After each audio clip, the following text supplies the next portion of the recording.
Hold on tight, because this story doesn't start quietly. It starts with a door finally opening inside Buckingham Palace, a door that stayed firmly shut for years. Behind it, according to sources who know exactly what happened, the Crown has approved something very serious.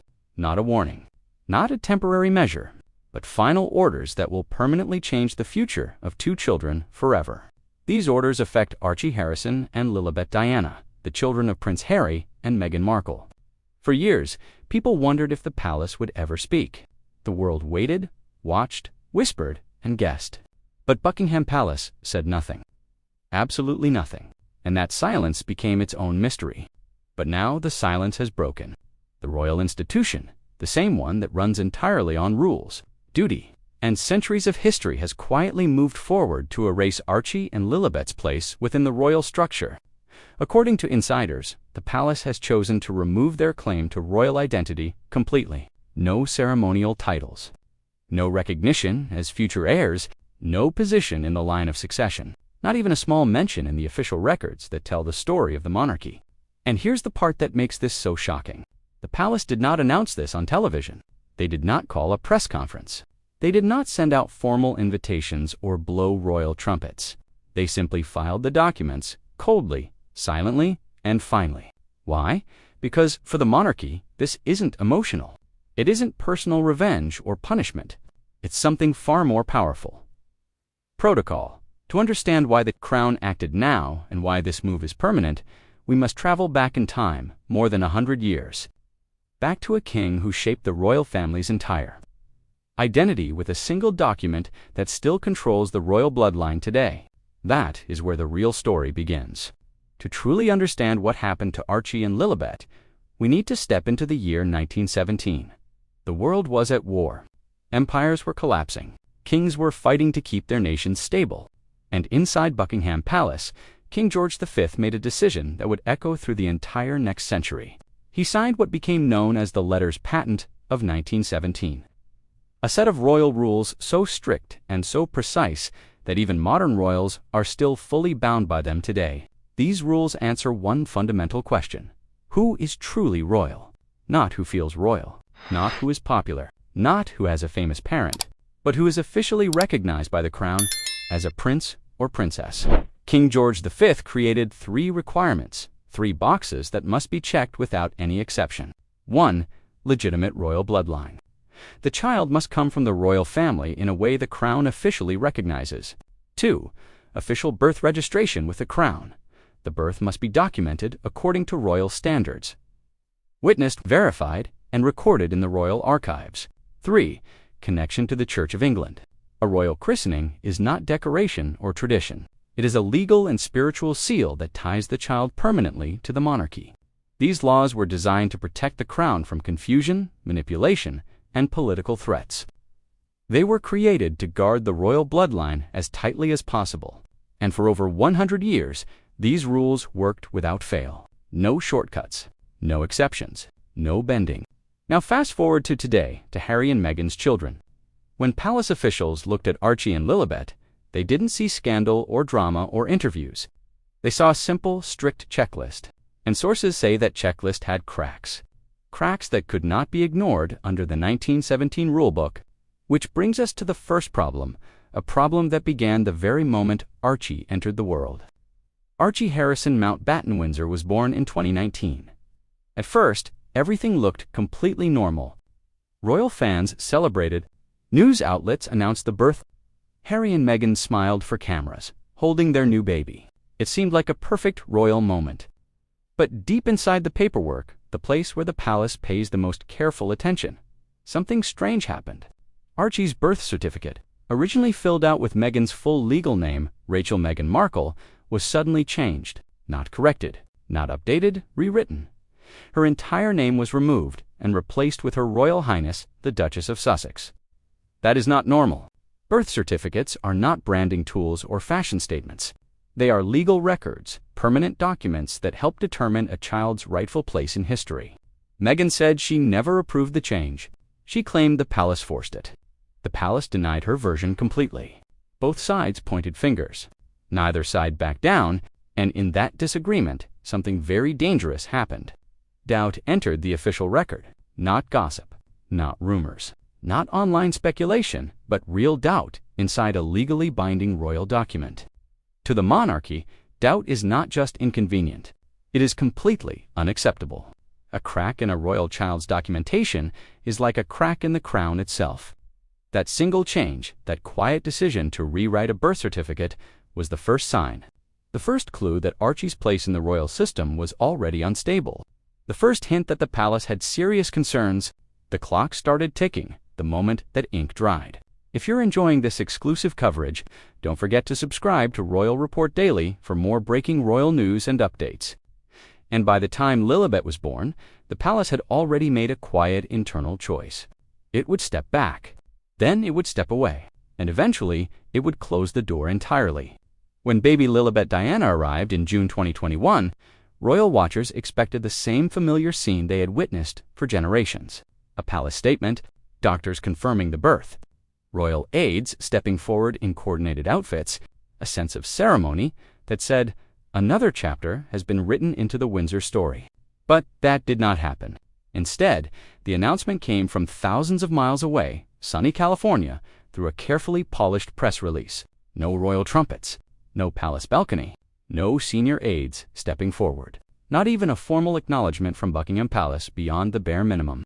It was as if the birth of a prince's daughter was simply a private event for a private couple. And for the monarchy, that silence was not a small thing. It was a signal. Royal births have never been ordinary events. For centuries, they have been treated like national milestones, recorded, witnessed, verified, and placed into official archives where historians and future generations could trace the royal bloodline. But with Lilibet, the palace's hands were nowhere near the paperwork. No royal registrar, no traditional supervision, no British doctor signing anything. The crown did not take ownership of the moment. And in royal language, silence is louder than any shout. Sources say that for insiders, this was the moment they realized the palace had quietly stepped aside. Without the crown's direct involvement in the earliest documents of Lilibet's life, the royal system had no footing, no solid ground, no official tie that binds a newborn to history. It was unprecedented. A birth the monarchy did not fully claim, and in that quiet absence, the future took a very sharp turn. Now the question becomes, what pushed the palace from concerned to completely unwilling? The answer came a few months later, with a ceremony that should have permanently sealed Lilibet's place in royal history, but instead broke it. Months after Lilibet's birth, Meghan proudly shared that her daughter had been baptized in California. Photos were taken. Guests were invited. The ceremony was filled with warmth and family celebration. But inside Buckingham Palace, the reaction was completely different. According to sources, the Church of England, the very institution woven into the very foundation of the monarchy, did not recognize the baptism as official. And without the Church's recognition, the royal system has no record of the child's spiritual connection to the crown. This detail, which might seem minor to the outside world, is enormous in royal law. A royal christening is not just a religious moment. It is a seal, a formal declaration that says this child belongs to the crown. Royal clergy, royal witnesses, everything done precisely by the book. But none of that was present in California. There was no archbishop, no Church of England registrar, no royal oversight, and because of that, the baptism in the eyes of royal protocol simply did not count. This placed Lilibet in what insiders describe as a dangerous limbo, loved by her family, celebrated by her parents, but completely unrecognized by the monarchy. Instead of strengthening her position, the ceremony did the exact opposite. It weakened the ties the crown needed to formally acknowledge her as a royal heir. It introduced yet another gap, a gap that no press release, interview, or personal statement could ever fill. Two cracks now existed, one in Archie's birth documentation, one in Lilibet's christening. And as those cracks spread, the foundation of Meghan's identity and her family's future began to tremble. To understand the true weight of the palace's decision, you must understand what Meghan had built. From the moment she entered the royal world, her identity transformed completely. She wasn't just Meghan Markle anymore. She became the Duchess of Sussex, a global figure wrapped in royal prestige, royal symbolism, and royal motherhood. Her interviews, her documentaries, her podcasts, her book deals, her photo shoots, Even her newly launched lifestyle brand, American Riviera Orchard, every single project shimmered with a faint but powerful glow of royalty. A duchess living in California, a mother raising royal children, a woman whose life carried the rare aura of both Hollywood glamour and British monarchy. But that aura only works if the royal connection is real.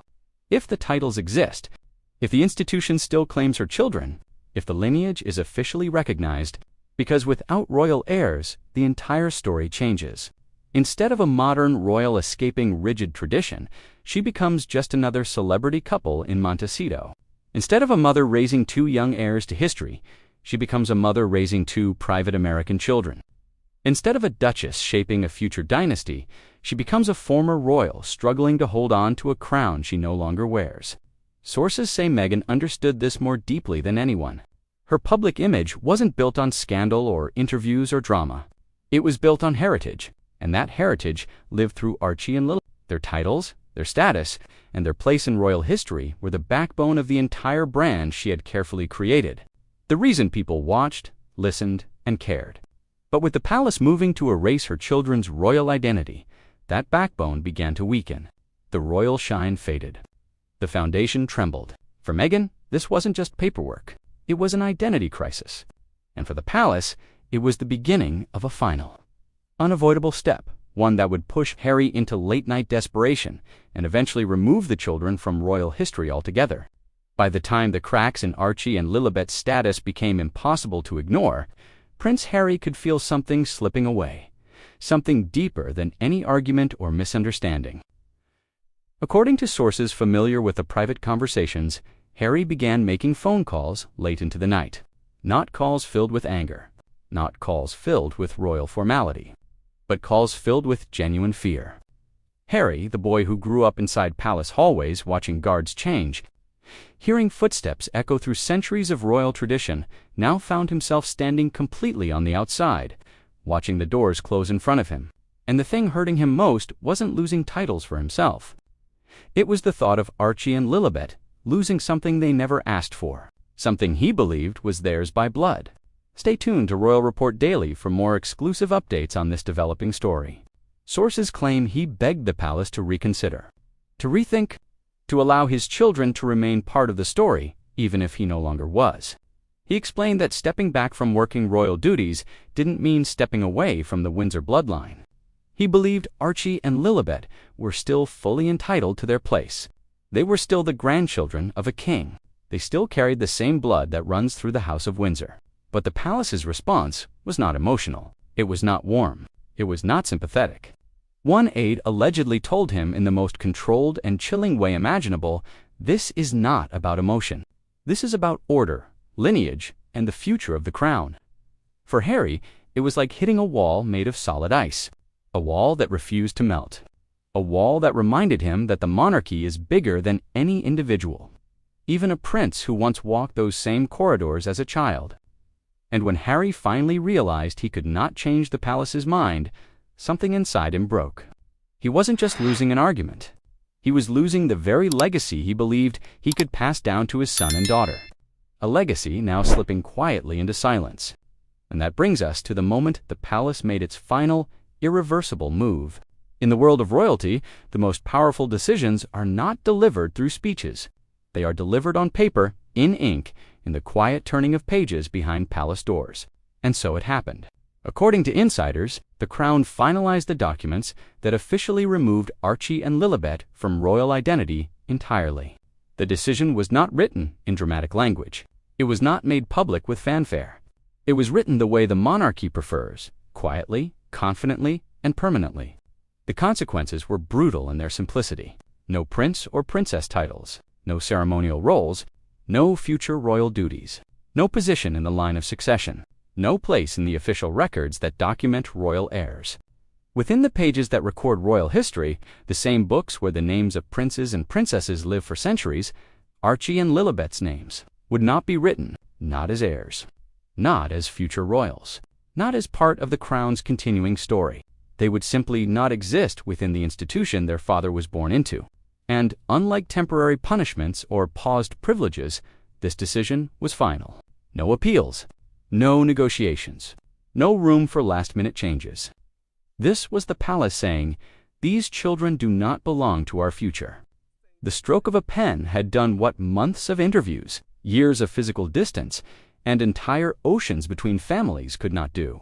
It had closed the door completely. But the way the palace closed it, that is where the true strategy becomes unmistakably clear. While Harry and Meghan spent years telling their story through interviews, books, and documentaries, the palace played a completely different game. The monarchy did not argue. It did not defend itself. It did not fight back publicly or counter any specific claim. It stayed silent. Because silence in royal strategy is not weakness. It is a weapon, a shield, a way of waiting for the exact right moment to act while letting all the noise burn itself out.